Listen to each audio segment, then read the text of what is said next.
Jak mówię, jak się zaczęły więcej, to całe piekło i to nadciąganie wojsk radzieckich i ta informacja, że gotowi tu jesteśmy się bronić i to, że nie chcą dać tej broni, choć ją obiecują.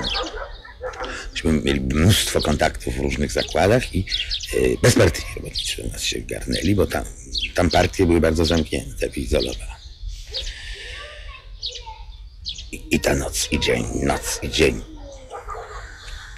Takiego niesamowitego napięcia i wszystko jakby coraz gorzej, ponieważ takie delegacja radziecka jest, oni rozmawiają. Pamiętam, w nocy przyjechał Ziman z Wolickim, oni na motorze Wolickiego przyjeżdżali obaj.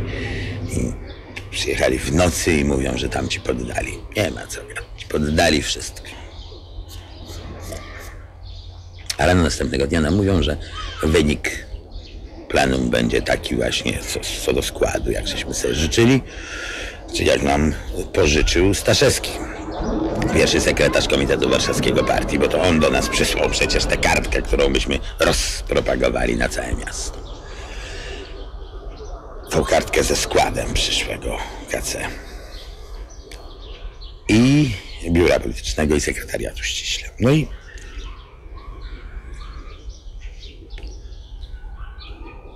a z tą bronią? No, miała być i wciąż nie było. KBW podobno miało walczyć w obronie miasta. Myśmy chcieli dostać broń, obiecywano nam. Ja później na różnych zdjęciach widziałem robotników z żalania z pistoletami maszynowymi. Może im wydano.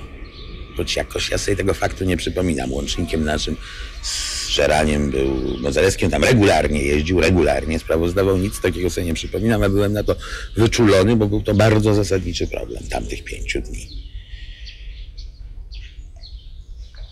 Żołnierze, kwiterowie zaczęli do nas przychodzić i rozmawialiśmy z nimi z Krzyjem Pomianem i tu też takie zderzenie języka. Oni przychodzili z motywów patriotycznych. Pamiętam, jak Krzyś mówi do nich, no dobrze, towarzysze, a czy w obronie klasy robotniczej i socjalizmu wojsko jest gotowe stanąć?